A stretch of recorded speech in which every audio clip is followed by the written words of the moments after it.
ചിലപ്പോൾ നമ്മുടെ നാട് നോക്കുവാണെങ്കിൽ കാനഡക്കാടി ബെറ്റർ ആയിരിക്കാം. അപ്പൊ എന്തിനാടാ ഞാൻ ഇങ്ങോട്ട് വന്നേ എന്നൊരു തോന്നൽ അന്നേരം വരും. എല്ലാവരും തെരഞ്ഞു പിടിച്ച് വീട് നോക്കുന്നത് പറഞ്ഞാൽ ബ്ലാക്കിനെയും അതുപോലെ തന്നെ ബ്രൗൺ ഉള്ള ആൾക്കാരെയാണ് നോക്കുന്നത്. നമ്മൾ ഏഷ്യൻസ് നമ്മുടെ കളർ നമുക്ക് അറിയാവുന്ന കാര്യമാണല്ലോ. യു കെയിൽ പോയിട്ട് നീ എന്ത് നേടിയെന്ന് ചോദിക്കും, അപ്പൊ ഉടനെ വലിയൊരു വീട് കാണിക്കും. 5 വർഷം കൊണ്ട് ഞാൻ നേടിയ കാര്യമാണ് ഈ വീട്. ഹായ് ഗായ്സ്, അപ്പൊ നമ്മുടെ വീട് എന്ന് പറഞ്ഞാൽ ഒരു ടോപ്പിക്കാണ്. അതായത് കാനഡയിലേക്ക് വന്നു കഴിഞ്ഞാൽ അല്ലെങ്കിൽ വേറെ ഏതെങ്കിലും രാജ്യത്ത് ആയിക്കോട്ടെ, നിങ്ങൾ നമ്മുടെ നാടിനെക്കാട്ടി ബെറ്റർ ആണെന്ന് വിചാരിച്ചിട്ട് അങ്ങോട്ട് പോയി കഴിഞ്ഞാൽ, ഇവൻ ഞാൻ ഉൾപ്പെടെ ആണെങ്കിൽ പോലും നാട്ടിൽ നിന്നും കാനഡയിലേക്ക് വന്നത് അങ്ങനെ വിചാരിച്ചാണ് വന്നത്. പക്ഷെ വന്നു കഴിയുമ്പോഴത്തേക്ക് ഇവിടെ ഇത്തുള്ള ആൾക്കാരൊക്കെ പറയുന്ന പറഞ്ഞാൽ ഇവിടെ അങ്ങനൊന്നും അല്ല, ഇവിടെ വന്നു കഴിഞ്ഞാൽ പിന്നെ പട്ടിണിയാണ്, പരാബ്ദമാണ്, അല്ലെങ്കിൽ സമാധാനമില്ല, അതില്ല എന്നൊക്കെ ആൾക്കാർ പറയുന്നുണ്ട്. അതിൽ എത്രത്തോളം സത്യാവസ്ഥ ഉണ്ടെന്നുള്ളത് നമ്മൾ നോക്കേണ്ട കാര്യമാണ്. ഇപ്പൊ കാനഡയിൽ വന്നു കഴിഞ്ഞിട്ട് ഒരു 10 വർഷമുള്ള ആൾക്കാരാണെങ്കിൽ പോലും അവർ പറയുന്ന കാര്യം എന്ന് പറഞ്ഞാൽ വലിയ മെച്ചമൊന്നുമില്ല ഇവിടെ വന്നിട്ട്, എന്തിനാ ഇവിടെ വന്നേ എന്നുള്ള രീതിയിലാണ് ആൾക്കാർ സംസാരിക്കുന്നത്. ഇപ്പൊ എനിക്ക് അറിഞ്ഞുകൂടാ എന്താണ് അങ്ങനെയൊക്കെ പറയുന്നത്.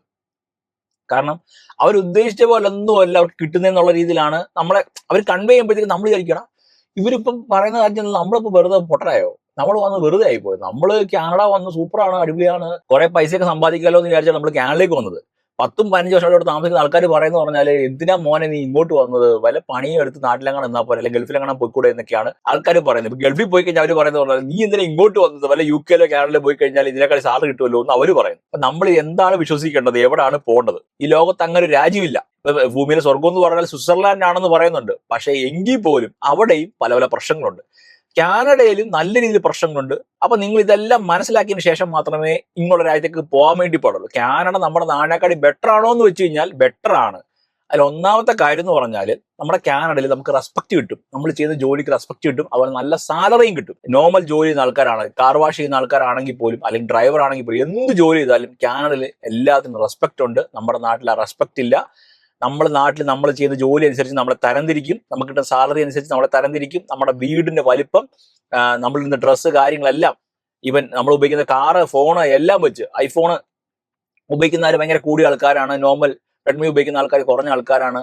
എല്ലാ തരത്തിലാണെങ്കിൽ പോലും, ഈ ഡിഗ്രി ആണെങ്കിൽ പോലും, കേരള സിലബസ് പഠിച്ചു കഴിഞ്ഞാൽ നീ മണ്ടനാണ്, CBSE പഠിക്കുന്നവനാണ് ബുദ്ധിയുള്ളവന് ഉണ്ടെന്നേ. ഇത് ആരൊക്കില്ലെന്ന് പറഞ്ഞാലും പഠിച്ചിട്ടുള്ള ആൾക്കാർക്ക് അറിയാം. സർക്കാർ സ്കൂളിൽ പഠിച്ചിട്ട് CBSE പഠിക്കുന്ന ഒരാളോട് നേരെ +1 അഡ്മിഷൻ എടുക്കുന്ന സമയത്താണെങ്കിൽ അവർക്ക് ഉണ്ടാകുന്ന തരംതിരിവ് കാനഡയിൽ അതില്ല. നമുക്ക് എന്ത് ജോലി ചെയ്താലും റെസ്പെക്ട് ഉണ്ട്.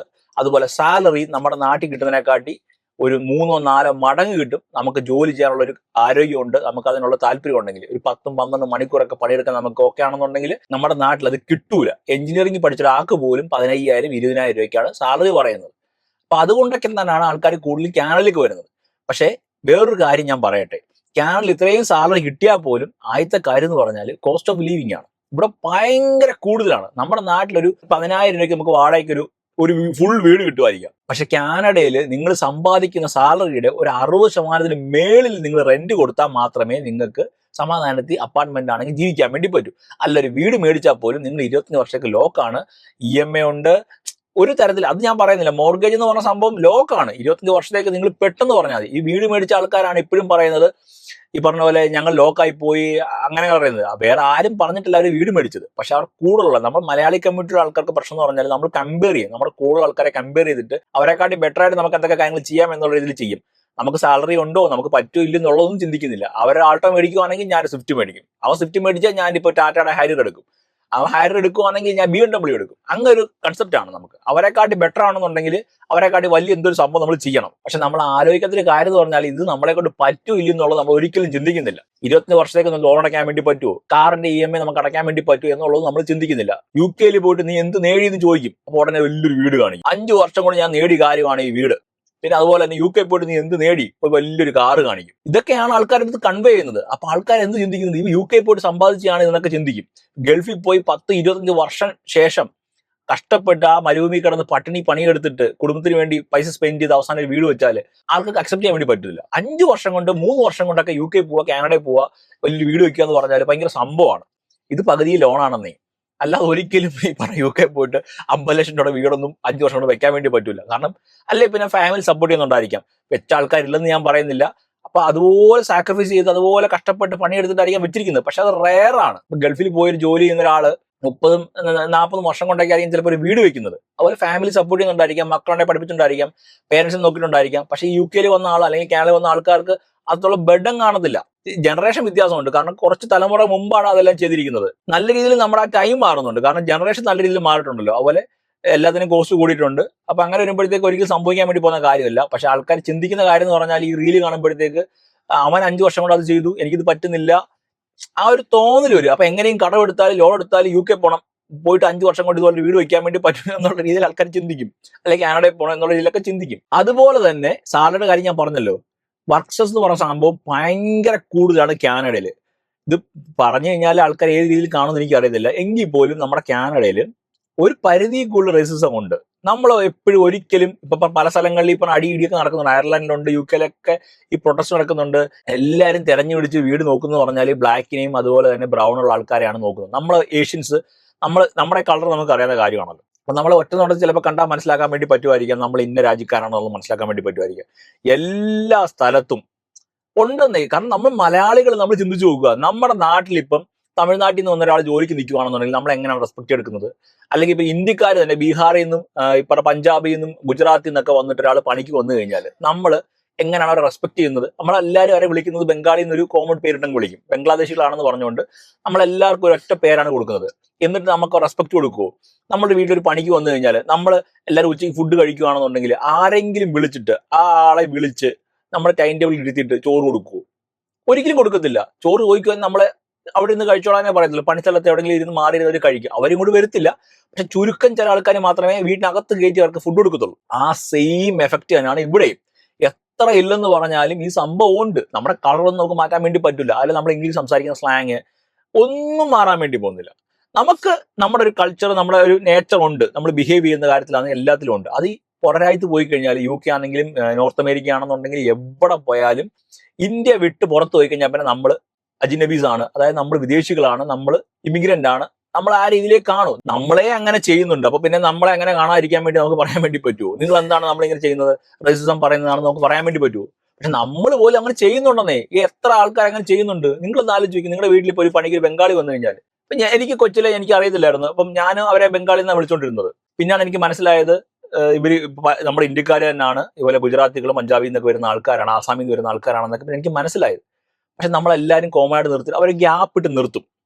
ഒരു പരിധിക്കുള്ള അവർ ചെയ്യുന്ന പരിപാടികളും അക്സെപ്റ്റ് ചെയ്യാൻ വേണ്ടി പറ്റൂല. അതേ സെയിം സംഭവം തന്നെയാണ് ഇമിഗ്രന്റ് ആയിട്ട് കാനഡയിലേക്കും UK വന്ന ആൾക്കാർ, നമ്മളെപ്പോലുള്ള ആൾക്കാർ, നമ്മുടെ പൂർവികർ ചെയ്ത പണി കാരണമാണ് നമുക്കിപ്പം അനുഭവിക്കേണ്ട അവസ്ഥ വന്നിരിക്കുന്നത്. അപ്പം ആരെയും കുറ്റം പറയാൻ വേണ്ടി പറ്റില്ല. ഇതെല്ലാം തരണം ചെയ്ത് നല്ല രീതിയിൽ സമ്പാദിക്കണം. അപ്പം സാലറി ഉണ്ടെന്ന് പറഞ്ഞിട്ട് കാര്യമില്ല. ഇപ്പൊ നേഴ്സുമാരാണെങ്കിൽ പോലും പല രീതിയിലും അവർ ഈ പറഞ്ഞ ചൂഷണം നേരിടുന്നുണ്ട്. കാനഡയിൽ നിന്ന് തന്നെ ഒത്തിരി നേഴ്സുമാർ ഈ പറഞ്ഞ പ്രഷർ കാരണം, വർക്ക് പ്രഷർ കാരണം ലീവ് ചെയ്ത് പോകുന്നുണ്ട്. ലക്ഷക്കണക്കിന് ആൾക്കാരാണ് ഓരോ വർഷം കാനഡയിൽ നിന്ന് ലീവ് ചെയ്ത് പോകുന്നത്. അതുപോലെ പല സ്ഥലത്തുനിന്നും പോകുന്നുണ്ട്. അപ്പൊ സാലറി മാത്രം നോക്കി ഇങ്ങോട്ട് വരുമ്പോഴത്തേക്ക് നിങ്ങൾ ചിന്തിക്കേണ്ട കാര്യം എന്ന് പറഞ്ഞാൽ ഈ വർക്ക് പ്രഷർ ടോളറേറ്റ് ചെയ്യാൻ വേണ്ടി പറ്റൂല്ല എന്നുള്ളതാണ്. 12 മണിക്കൂർ ചിലപ്പോൾ ഒറ്റ നിപ്പിലങ്ങ് നിൽക്കണം. ചിലപ്പോൾ അവർ ആൾക്കാർക്ക് ഇവൻ വൈറ്റ്സിന് ചിലപ്പോൾ കുറച്ച് പ്രിഫറൻസ് കൊടുക്കുമായിരിക്കാം, നമുക്ക് കൊടുക്കത്തില്ലായിരിക്കാം. അങ്ങനെ പല ആൾക്കാരും അവർ ചെയ്യുന്ന ജോലിയോട് ബന്ധപ്പെട്ട് പറഞ്ഞിട്ടുണ്ട്. നമുക്കൊന്നും ചെയ്യാൻ വേണ്ടി പറ്റൂല. ഞങ്ങളുടെ കോളേജിൽ പഠിച്ച സമയത്താണെങ്കിൽ പോലും അധ്യാപകർ പോലും, ഞാൻ പഠിച്ച സമയത്ത് എന്റെ ക്ലാസ്സിൽ ഒരു അധ്യാപകൻ അങ്ങനെ പറഞ്ഞു. പക്ഷെ തമാശയിലാണ് പറഞ്ഞത്. പുള്ളി പിന്നെ സോറി പറഞ്ഞു.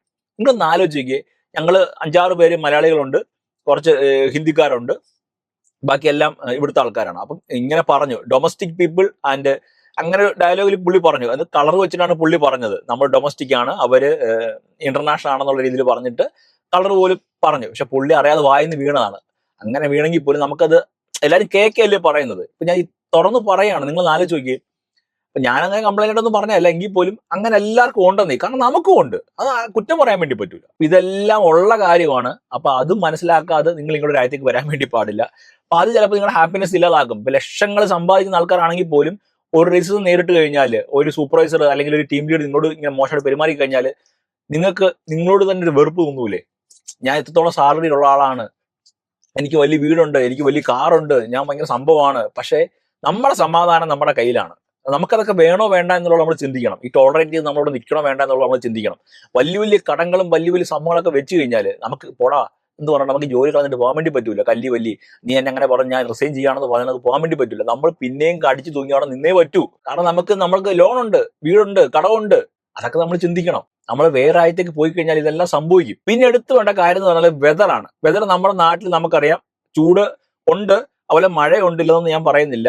പക്ഷേ ഗൾഫിൽ പോകുന്ന ആൾക്കാർക്ക് അറിയാം ചൂട് ഭയങ്കര കൂടുതലാണ്, അവർക്കത് മാത്രം തരണം ചെയ്താൽ മതി. പക്ഷെ കാനഡയിൽ വന്നു കഴിഞ്ഞാൽ പ്രശ്നം എന്ന് പറഞ്ഞാൽ തണുപ്പുണ്ട്. ഇവിടെ എന്ന് പറഞ്ഞാൽ വെതർ നമുക്ക് അൺപ്രഡിക്റ്റബിൾ ആണ്. ചൂടാണെങ്കിൽ കുഴപ്പമില്ല, ഓക്കെ ഫൈൻ. പക്ഷെ മഞ്ഞായി കഴിഞ്ഞാൽ ഭയങ്കര പാടാണ്. മഞ്ഞ് ഒരു -30 -40 പണിയെടുക്കാൻ വേണ്ടി പോകുന്ന ആൾക്കാരാണെന്നെങ്കിൽ കാറില്ലെങ്കിൽ ഭയങ്കര പാടാണ്. അതുപോലെ തന്നെ സണ്ണ് വരത്തില്ല ആ സമയത്ത്. വിന്റർ ആയി കഴിയുമ്പോഴത്തേക്ക് സൺലൈറ്റ് കിട്ടുന്നത് ഭയങ്കര കുറവായിരിക്കും. അപ്പോഴേക്കും നമ്മൾ അങ്ങ് ഡിപ്രഷനായിട്ട് നമുക്ക് മുട്ടുവേന, നടുവേന, അങ്ങനെ പല പല പ്രശ്നങ്ങളും വരും. പിന്നെ നമ്മുടെ പേരൻസ് നമ്മുടെ കൂടില്ല, സ്പൗസ് നമ്മുടെ കൂടില്ല, നാട്ടിലാണ്, ഇവൻ ഇമിഗ്രേഷന്റെ പ്രശ്നം കാരണം ഇങ്ങോട്ട് വരാൻ വേണ്ടി പറ്റിയിട്ടില്ല, അങ്ങനെയുള്ള പ്രശ്നങ്ങൾ വരുമ്പോഴത്തേക്ക് നമ്മൾ കുറച്ചും കൂടെ ഡൗൺ ആവും. അപ്പൊ എന്തിനാടാ ഞാൻ ഇങ്ങോട്ട് വന്നേ എന്നൊരു തോന്നൽ അന്നേരം വരും. പിന്നെ കാറൊക്കെ ഉണ്ട്, അത്യാവശ്യം നല്ല ജോലി, സാലറിയും കാര്യങ്ങളൊക്കെ ഉണ്ടെങ്കിൽ എല്ലാവർക്കും അങ്ങനെ കിട്ടണം നിർബന്ധമൊന്നുമില്ലല്ലോ. കൂടെ ഫ്രണ്ട്സ് ഉണ്ട്, സപ്പോർട്ട് ചെയ്യുന്ന ആൾക്കാരൊക്കെ ഉണ്ടെങ്കിൽ ചിലപ്പോൾ തരണം ചെയ്ത് പോവാം. ചിലപ്പോൾ കുഗ്രാമത്തിലൊക്കെ പോയിട്ട് ഇപ്പം നല്ല തണുപ്പുള്ള സ്ഥലങ്ങളുണ്ട്. നോർത്തിലൊക്കെ പോയി കഴിഞ്ഞാൽ ഇപ്പം നമുക്കറിയാം വന്യമൃഗങ്ങളുള്ള സ്ഥലങ്ങളൊക്കെ ഉണ്ട്. പല ഇൻഷുറൻസും നമ്മൾ അങ്ങനെ അതോട് ബന്ധപ്പെട്ട് കേട്ടിട്ടുണ്ട്. അതുകൂടെ നമ്മൾ നോക്കണം. അങ്ങനെ പല സിറ്റുവേഷൻസും ഉണ്ട്. അപ്പൊ എല്ലാ സ്ഥലത്തും ഉണ്ട്. പക്ഷെ കാനഡയിൽ ഇങ്ങനെ വെതറിന്റെ പ്രശ്നം കൂടുതലാണ്. അപ്പൊ ആ സമയത്ത് ഒരാളോട് ചോദിക്കുവാണ് എങ്ങനെയുണ്ട് കാനഡ ചോദിച്ചു കഴിഞ്ഞാൽ അവൻ പറയും എന്റെ പൊന്നെ കൂടി വരലേതേ പറയത്തുള്ളൂ. ഇപ്പൊ സമ്മർ ആണെങ്കിൽ കുഴപ്പമില്ല. അപ്പൊ ആ ഒരു വ്യത്യാസമുണ്ട്. അതുപോലെ ലോൺലിനെസ്, നമ്മളെ സപ്പോർട്ട് ചെയ്യാനായിട്ട് ആരുമില്ല. നമ്മുടെ ഗൾഫിലുള്ള ജോലി ചെയ്യുന്ന ആൾക്കാരാണെന്നുണ്ടെങ്കിൽ ഒരു 4-5 മണിക്കൂറൊക്കെ ഫ്ലൈറ്റ് എടുത്തു കഴിഞ്ഞാൽ നമുക്ക് നാട്ടിൽ പോകാൻ വേണ്ടി പറ്റും. ഇവിടെ എന്ന് പറഞ്ഞാൽ 24 മണിക്കൂർ കറങ്ങി തിരിഞ്ഞൊക്കെ പോകാൻ വേണ്ടി പറ്റത്തുള്ളൂ. ഒരു 3-4 രാജ്യം കയറി ഇറങ്ങി 24 മണിക്കൂറെങ്കിലും എടുക്കും. പൈസയും കൂടെ കുറച്ച് നോക്കി കഴിഞ്ഞാൽ ഒരു 35-40 മണിക്കൂറെങ്കിലും ഉള്ള രീതിയിൽ ഫ്ലൈറ്റ് ഉണ്ട്. എങ്കിൽ മാത്രമേ നമുക്ക് നാട്ടിൽ ചെന്നെത്തിപ്പെടാൻ വേണ്ടി പറ്റത്തുള്ളൂ. പിന്നെ എടുത്തു പറയേണ്ട കാര്യം എന്ന് പറഞ്ഞാൽ ഹെൽത്ത് കെയർ ആണ്. നമ്മുടെ നാട്ടിൽ എന്ന് പറഞ്ഞാൽ നമുക്ക് ഇഷ്ടമുള്ള ഡോക്ടറെ കാണാൻ വേണ്ടി പറ്റും. ഇപ്പം ഒരു ന്യൂറോ കാണുന്നുണ്ടെങ്കിൽ ഒരിടത്തില്ലെങ്കിൽ അടുത്തടുത്ത് പോകാൻ വേണ്ടി പറ്റും, അല്ലെങ്കിൽ വേറെ സ്ഥലത്ത് പോകാൻ വേണ്ടി പറ്റും. എവിടെ വേണമെങ്കിലും പോയിട്ട് നമുക്ക് ന്യൂറോയെ കാണാൻ വേണ്ടി പറ്റും. ഇവിടെ സ്പെഷ്യലൈസ്ഡ് ആയിട്ടുള്ള ഒരു ഡോക്ടറെ കാണുന്നുണ്ടെങ്കിൽ, ഉദാഹരണം പറയുവാണെങ്കിൽ ഒരു കാർഡിയോ അല്ലെങ്കിൽ ന്യൂറോയെ കാണുന്നുണ്ടെങ്കിൽ നിങ്ങൾക്ക് ഒരു ഫാമിലി ഡോക്ടർ ഉണ്ടായിരിക്കണം. ഇവൻ ഫാമിലി ഡോക്ടർ ഇല്ലെങ്കിൽ പോലും നിങ്ങൾ വേറെ ഏതെങ്കിലും ഒരു ഡോക്ടറെ പോയി കണ്ടിട്ട് ആ ഡോക്ടർ പരിശോധിച്ച് നിങ്ങൾക്ക് പ്രശ്നം ഉണ്ടെന്നൊക്കെ കണ്ടുപിടിച്ച് സ്കാനിങ് ഒക്കെ കഴിഞ്ഞ് വരുമ്പോഴത്തേക്ക് ഒരു 6-7 മാസം എടുക്കും.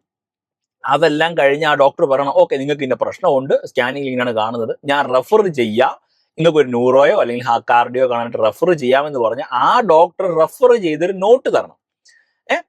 റിക്വസിഷൻ ഫോം, അങ്ങനെ സംഭവങ്ങളുണ്ട്. അപ്പൊ അത് തന്നു കഴിഞ്ഞിട്ട് നിങ്ങൾ പിന്നെ ഒരു ന്യൂറോയെ കണ്ടുപിടിക്കണം. ഈ ന്യൂറോയെ കണ്ടുപിടിക്കാൻ വേണ്ടി ശ്രമിക്കുമ്പോഴത്തേക്ക് നിങ്ങൾ നിൽക്കുന്ന ലൊക്കേഷനിൽ ന്യൂറോ കാണത്തില്ല. ഇപ്പൊ നമ്മൾ നോക്കുവാണെങ്കിൽ ലണ്ടനിൽ ഉണ്ട്, വുഡ്സ്റ്റോക്കിൽ അല്ലെങ്കിൽ കുറച്ചും കൂടെ അങ്ങോട്ട് പോയി കഴിഞ്ഞാൽ സെന്റ് തോമസ് അങ്ങനെയുള്ള ചില സ്ഥലങ്ങളൊക്കെ ഉണ്ട്. അവിടെ ഒന്നും ഈ പറഞ്ഞ സ്പെഷ്യലൈസ്ഡ് ആയിട്ടുള്ള ഡോക്ടർമാരില്ല. മെയിനായിട്ട് വുഡ്സ്റ്റോക്കിലും മറ്റുള്ള സ്ഥലത്തു നിന്നൊക്കെ മെയിനായിട്ടുള്ള ആൾക്കാരൊക്കെ വരുന്ന പറഞ്ഞാൽ ലണ്ടനിലെ വലിയ 2 ഹോസ്പിറ്റലുണ്ട്, അവിടോട്ടാണ് ആൾക്കാർ വരുന്നത്. ചുറ്റപ്പെട്ട് നിൽക്കുന്ന സ്ഥലത്ത് പോലും വലിയ വലിയ ഡോക്ടർമാരില്ല. അപ്പോഴത്തേക്ക് ഇവർ ബുക്ക് ചെയ്താൽ കിട്ടത്തില്ല. ബുക്കിംഗ് ചെയ്യുമ്പോഴത്തേക്ക് പറയുന്ന 6-7 മാസം കഴിഞ്ഞിട്ടാണ് ഈ ഡോക്ടറെ കാണാൻ വേണ്ടി പറ്റുന്നത്. നിങ്ങളൊന്ന് ആലോചിച്ച് നോക്കി, നെഞ്ചുവേദന എടുത്തിരിക്കുന്ന ഒരാൾക്ക് അല്ലെങ്കിൽ ന്യൂറോയുടെ പ്രശ്നമുള്ള ആൾക്കാർക്കാണെങ്കിൽ ഒരു ഡോക്ടറെ കാണാനായിട്ട് 1 വർഷത്തോളം കാത്തിരിക്കുക എന്ന് പറഞ്ഞാൽ നടക്കുന്ന കാര്യമാണോ? അപ്പൊ ഇതെല്ലാം കാനഡയുടെ പ്രശ്നങ്ങളാണ്. ഇതെല്ലാം വരുമ്പോഴത്തേക്ക് കാനഡയിലേക്ക് വരുന്ന ആൾക്കാർ എന്ത് ചെയ്യും? കാനഡ വെറുത്തു. പക്ഷേ ഞാൻ ആദ്യം പറഞ്ഞ 2 കാര്യങ്ങളുണ്ട്, റെസ്പെക്റ്റും സാലറിയും. ഈ 2 കാര്യങ്ങൾ ഇവിടെ കൂടുതൽ കിട്ടുന്നുണ്ട്. അപ്പൊ ഇതെല്ലാം ഉള്ളത് തന്നെയാണ്. ഇവിടെ വരുന്ന ആൾക്കാരെല്ലാം ഇത് ഫീൽ ചെയ്യുന്നുണ്ട്, ഇത് അനുഭവിക്കുന്നുണ്ട്. പക്ഷെ ഇവിടെ ജനിച്ചു വളർന്ന ആൾക്കാർക്കും ഇതെല്ലാം ഉള്ളതാണ്. നമ്മളെ പോലെ തന്നെയാണ് അവരും. പക്ഷെ അവർക്ക് ഈ പറഞ്ഞ റേസിസം ഫേസ് ചെയ്യേണ്ട ആവശ്യമില്ല. അവരുടെ ആൾക്കാരാണ്, അവർ അജിനബീസ് ഒന്നുമല്ല, അവർ ഇമിഗ്രന്റ് അല്ല. അപ്പൊ അവർക്ക് ഈ ഇതുമായിട്ട് ബന്ധപ്പെട്ട് അവർക്ക് ഫ്ലോ ചെയ്ത് പോകാൻ വേണ്ടി പറ്റും, വലിയ കുഴപ്പമൊന്നുമില്ല. കാരണം ജനിച്ചു വളർന്ന ആൾക്കാരാണല്ലോ. പക്ഷെ നമുക്കുള്ള മെയിനുള്ള പ്രശ്നം എന്ന് പറഞ്ഞാൽ ഇത് നമ്മൾ ചൂസ് ചെയ്തതാണ്. ഏത് അവർ കാനഡ ജനിച്ചു എന്ന് പറഞ്ഞാൽ അവർ ജനിച്ചു പോയി. നമ്മൾ വേറൊരു രാജ്യം ജനിച്ചിട്ട് നമ്മൾ അവിടത്തെക്കാട്ടി ബെറ്റർ ആണെന്ന് പറഞ്ഞാണ് ഇങ്ങോട്ട് വരുന്നത്. പറഞ്ഞ ആ വീഡിയോയിലുള്ള ആൾക്കാർ പറഞ്ഞിരിക്കുന്നതും ചില ആൾക്കാർ പറയും നിങ്ങൾ കാനഡയെ പറ്റി പോയിട്ട് കുറ്റം പറയുകയാണെന്ന് പറയണം. പക്ഷെ കുറ്റം പറയുമല്ല. ഇപ്പൊ ഞാൻ ചോദിച്ചിട്ടുള്ള പല ആൾക്കാർ ഇങ്ങനെ പറഞ്ഞിട്ടുണ്ട്, എനിക്ക് അറിയാത്ത കാര്യമാണ്, കുറ്റം പറയുമല്ല, ഇതെല്ലാം ഉള്ളത് തന്നെയാണ്. നമ്മളാരുടെ അടുത്ത് തീരുമാനമാണ്, ആരെ ഒന്നും പറയാൻ വേണ്ടി പറ്റില്ല. പക്ഷെ ഇങ്ങനെയുള്ള രാജ്യത്ത് വന്നിട്ടും ആൾക്കാർ ഹാപ്പിയായിട്ട് ജീവിക്കുന്ന ആൾക്കാരും ഉണ്ട്. അവരാരാന്ന് പറഞ്ഞാൽ ഹെൽത്തിന് വലിയ പ്രശ്നങ്ങളില്ലാത്ത ആൾക്കാർ, ഹോസ്പിറ്റലിൽ പോകേണ്ട അവസ്ഥ വരാത്ത ആൾക്കാരുണ്ടല്ലോ. വലിയ ചെറിയ പനിയൊക്കെ വരും, അതൊക്കെ അങ്ങ് മാറും. അല്ലാതെ വലിയ ഹെൽത്ത് ഇഷ്യൂസ് ഇല്ലാത്ത ആൾക്കാരാണെന്നുണ്ടെങ്കിൽ പിന്നെ പേടിക്കേണ്ട ആവശ്യമൊന്നുമില്ല. ഈ ഒരു വിഷയം വരുന്നില്ല, ഹോസ്പിറ്റലിൽ പോയിട്ടുള്ള പ്രശ്നങ്ങൾ വരുന്നില്ല. അപ്പൊ അങ്ങനെയുള്ള ആൾക്കാർ വന്നു കഴിഞ്ഞാൽ ഹാപ്പി ആവും. അവരോട് ചോദിക്കുവാണെങ്കിൽ കാനഡ സൂപ്പറാന്നേ പറയത്തുള്ളൂ. ഇപ്പൊ മഞ്ഞിന്റെ കേസിൽ അവർ കുറച്ചുകൂടെ നല്ല സ്ഥലത്താണ് താമസിക്കുന്നത്, മഞ്ഞിനെ പേടിക്കണ്ട. മഞ്ഞ് വന്നാൽ ഒരു -10-15 ആ റേഞ്ചിലൊക്കെ പോകത്തുള്ളൂ. -40 -30 ആ റേഞ്ചിലേക്ക് പോകുന്നില്ലെന്നുണ്ടെങ്കിൽ വലിയ പ്രശ്നമില്ല. വന്നപ്പോഴേ കാറ് കിട്ടി, ലൈസൻസ് ഉണ്ട്, അങ്ങനെയുള്ള സ്ഥലത്ത് താമസിക്കുന്ന ആൾക്കാർക്ക് പ്രശ്നമില്ല. ജോലി എന്ന് പറഞ്ഞാൽ ചിലപ്പോൾ വർക്ക് ഫ്രം ഹോം ആയിരിക്കാം, അല്ലെങ്കിൽ പിന്നെ ജോലിയോട് ബന്ധപ്പെട്ടിട്ട് വലിയ പ്രശ്നങ്ങളില്ലാത്ത ആൾക്കാരായിരിക്കാം, റേസിസം ഫേസ് ചെയ്യേണ്ട ആൾക്കാരായിരിക്കത്തില്ല. അപ്പൊ അങ്ങനെ വരുമ്പോഴത്തേക്ക് അവർക്ക് കുഴപ്പമില്ല. അപ്പൊ നിങ്ങൾ ആരോടാണോ ചോദിക്കുന്നത് അതനുസരിച്ചിരിക്കും നിങ്ങൾക്ക് കിട്ടുന്ന മറുപടി. നമ്മുടെ നാട്ടിലാണെന്നുണ്ടെങ്കിൽ അങ്ങനെയാണ്, പല മെഡിക്കൽ ഇഷ്യൂസ് കാരണം പല ആൾക്കാർക്ക് പലതും സംഭവിക്കുന്നുണ്ട്. അപ്പൊ അവരോട് ചോദിച്ചു കഴിഞ്ഞാൽ ഇവിടുത്തെ മെഡിസിൻ കൊള്ളത്തില്ല, അല്ലെങ്കിൽ വേറെ എവിടെയെങ്കിലും പോയാലും നല്ലതായിരുന്നു എന്നൊക്കെ പറയാം. അപ്പൊ അതൊന്നും നമുക്ക് പ്രെഡിക്റ്റ് ചെയ്യാൻ വേണ്ടി പറ്റുന്ന കാര്യങ്ങളല്ല. പക്ഷെ കാനഡയിൽ ഇപ്പോഴും ഓപ്പർച്യൂണിറ്റീസ് ഉണ്ട്. അതായത് നമ്മുടെ നാട്ടിൽ കിട്ടുന്ന സാലറി വെച്ച് കമ്പയർ ചെയ്യുമ്പോഴത്തേക്കും സാലറി കൂടുതലാണ്, ജോലി സാധ്യതകൾ കൂടുതലാണ്, നല്ല സൂപ്പറാണ് കാനഡ, കാണാൻ അടിപൊളിയാണ്. പക്ഷെ മെയിനായിട്ട് ഇതിനുള്ളിലുള്ള പല സംഭവങ്ങളും ആൾക്കാർ ഓപ്പണായിട്ട് തുറന്ന് പറയാറില്ല. അതിവിടെ വന്നു കഴിയുമ്പോഴായിരിക്കും ആൾക്കാർ പറയുന്നത്. അപ്പം ചില ആൾക്കാർ വിചാരിക്കും ഓക്കെ കാനഡയെ പറ്റി കുറ്റം പറയുകയാണ്, ഇങ്ങോട്ട് വരണ്ട, എന്നുള്ള രീതിയിലാണ് പറയുന്നതാണ് എല്ലാവരും വിചാരിക്കുന്നത്. പക്ഷെ നമ്മുടെ നാട് വിട്ട് പുറത്ത് എവിടെ പോയാലും ഉള്ളതാണ്. അപ്പൊ നിങ്ങൾ ചിന്തിക്കുക, നിങ്ങൾക്ക് എന്താണ് വേണ്ടെന്നുള്ളത് ചിന്തിക്കുക. നിങ്ങൾക്ക് ഈ പ്രശ്നങ്ങളൊക്കെ തരണം ചെയ്യാൻ വേണ്ടി പറ്റുന്നുണ്ടെങ്കിൽ ഒരു കുഴപ്പമില്ലെന്നേ. ക്യാനഡയിലേക്ക് ഇപ്പോഴും വരാൻ കുഴപ്പമൊന്നുമില്ല. ചിലപ്പോൾ നമ്മുടെ നാട് നോക്കുവാണെങ്കിൽ ക്യാനഡക്കാടി ബെറ്റർ ആയിരിക്കാം, പക്ഷെ പല കാര്യത്തിലും വ്യത്യാസം വരും. അതായത് ഒരു രാജ്യവും ഒന്നിനെക്കാട്ടി ബെറ്റർ അല്ല, ഒരു രാജ്യവും ഒന്നിനെക്കാട്ടി താഴെയോ അല്ല. നമുക്ക് ഒരിക്കലും അത് പ്രെഡിക്റ്റ് ചെയ്യാൻ വേണ്ടി പറ്റില്ല. അത് നമുക്ക് എന്താണ് നമ്മുടെ കഴിവ്, നമ്മുടെ സ്കില്ല്, നമുക്ക് എന്താണ് എത്തിപ്പെടുന്നത്. നമ്മുടെ നാട്ടിൽ ഇപ്പൊ മമ്മൂട്ടി, മോഹൻലാലൊക്കെ പറയുകയാണെങ്കിൽ നോക്കിക്കോ, അവരോട് ചോദിക്കുവാണെങ്കിൽ ഏത് രാജ്യമാണ് ബെറ്റർ എന്ന് ചോദിച്ചാൽ അവരെന്ത് പറയും? കാണാൻ സൂപ്പറുള്ള രാജ്യം വെച്ച് പറയുവാണെങ്കിൽ ചിലപ്പോൾ അവർ വേറെ ഏതെങ്കിലും രാജ്യം പറയുമായിരിക്കാം. പക്ഷെ അവർക്ക് ഇതെല്ലാം കൊടുത്തത് നമ്മൾ മലയാളികളാണ്. അവർ ഇത്രത്തോളം പൈസ ഉണ്ടാക്കിയത് അല്ലെങ്കിൽ ഇപ്പൊ ഫേമസ് ആയതെല്ലാം കേരളത്തിൽ നിന്നുകൊണ്ടാണ്. ചിലപ്പോൾ അവർ വേറെ ഏതെങ്കിലും രാജ്യത്ത് പോയി കഴിഞ്ഞാൽ ചിലപ്പോൾ അങ്ങനെ സംഭവിക്കണം നിർബന്ധമൊന്നുമില്ല. അപ്പൊ അവർ പറയും മലയാളികളാണ് എന്നെ ഇത്രയും വളർത്തിയത്, കേരളമാണ് എന്റെ ജന്മനാട്, അതുകൊണ്ട് തന്നെ കേരളമാണ് ഏറ്റവും സൂപ്പർ എന്നേ പറയത്തുള്ളൂ. അപ്പൊ ഓരോരുത്തർക്കും ഓരോ രീതിയിലാണ് ഇത് വർക്കൗട്ട് ആവുന്നത്. ഇപ്പൊ കാനഡ വന്നതുകൊണ്ട് തന്നെ അങ്ങനെ സംഭവിക്കണം നിർബന്ധമൊന്നുമില്ല. അപ്പൊ എല്ലാവരും ലക്ഷപ്രഭുക്കളാവുന്നില്ല, എല്ലാവരും ഹാപ്പി ആയിട്ട് ജീവിക്കുന്നില്ല. അപ്പൊ ഞാൻ ഈ വീഡിയോയിൽ പറഞ്ഞത് ആരെ ഹർട്ട് ചെയ്യാൻ വേണ്ടി പറഞ്ഞ കാര്യമല്ല. അപ്പൊ എനിക്ക് എന്റേതായ ഒരു അഭിപ്രായം ഉണ്ട്. അപ്പൊ അതനുസരിച്ചാണ് ഞാൻ പറഞ്ഞിരിക്കുന്നത്. അപ്പൊ ആ വീഡിയോയിൽ പറഞ്ഞ ആൾക്കാരും ഉള്ള കാര്യം തന്നെയാണ് പറഞ്ഞിരിക്കുന്നത്. അപ്പൊ കേൾക്കുന്ന ആൾക്കാർ അത് ഏത് രീതിയിൽ എടുക്കുന്നു, അവർക്ക് എങ്ങനെ എക്സ്പീരിയൻസ് ചെയ്യുന്നു, അതനുസരിച്ചായിരിക്കാം അവർ ഷെയർ ചെയ്യുന്നത് അവരുടെ അഭിപ്രായം. അപ്പൊ എന്തായാലും ഈ പറഞ്ഞ കാര്യങ്ങൾ നിങ്ങൾക്ക് കേൾക്കുമ്പോൾ നിങ്ങൾക്ക് കുറെ കാര്യങ്ങൾ തോന്നും. അതെന്തായാലും കമന്റിൽ പറയുക. ഇപ്പൊ ക്യാമറ ആൾക്കാരാണെന്നുണ്ടെങ്കിൽ പോലും, അല്ലെങ്കിൽ നിങ്ങൾ പറയുക ഞാൻ ഈ പറഞ്ഞ കാര്യങ്ങളിൽ എന്തെങ്കിലും നിങ്ങൾക്ക് ഫീൽ ചെയ്തിട്ടുണ്ടോ, അല്ലെങ്കിൽ ഇതിൽ നിന്ന് വ്യത്യസ്തമായിട്ട് എന്തെങ്കിലും ഉണ്ടെങ്കിൽ ഉറപ്പായിട്ടും കമന്റിൽ പറയുക. നമുക്കത് ഡിസ്കസ് ചെയ്യാം. കാരണം ഇപ്പോഴും ആൾക്കാർ ഈ ക്യാനഡയിലേക്ക് വരണം എന്നുള്ള രീതിയിൽ ചിന്തിക്കുന്ന ആൾക്കാരുണ്ട്. അപ്പൊ അവർ ഇങ്ങനെയുള്ള വീഡിയോസ് കാണുകയാണ്. ഇപ്പൊ എന്റെ വീഡിയോസ് ആണെങ്കിൽ പോലും കാണുമ്പോഴത്തേക്ക് ഞാൻ ചില വീഡിയോയിൽ പറഞ്ഞിട്ടുണ്ട് ഇങ്ങോട്ടേക്ക് വരരുതെന്നൊക്കെ പറഞ്ഞിട്ടുണ്ട്.